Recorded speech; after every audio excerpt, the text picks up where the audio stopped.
নমস্কার বন্ধুরা, বাইরে টুপটাপ বৃষ্টি আর মনে এক ঝাঁক মজা নিয়ে চলে এসেছি আজ শিয়ালদা স্টেশনে ট্রেন ধরবো বলে।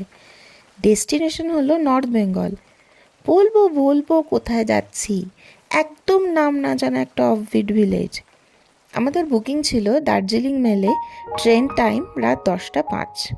আগেও সেম ট্রেনে অনেকবার ট্রাভেল করেছি। 12 নম্বর প্ল্যাটফর্মেই নর্মালি ট্রেনটা দেয়। এখনও 1 আওয়ার বাকি আছে ট্রেন ছাড়তে। অনেক আগেই কিন্তু দিয়ে দিয়েছে ট্রেন। আমাদের কোচ ছিল B4। দার্জিলিং মেলে AC coach first class, 2 tier আর 3 টায়ার পরপর থাকে পেছন দিক থেকে, গাড়ির দিক থেকে। চলো তাড়াতাড়ি প্ল্যাটফর্মে নিজেদের কোচের দিকে এগোনো যাক। সবাই কিন্তু ব্যাগপত্র নিয়ে রেডি। আস্তে আস্তে এগিয়ে যাই আমাদের কোচের দিকে। চলে এসছি আমাদের কোচের সামনে। বৃষ্টি একদমই থেমে গেছে।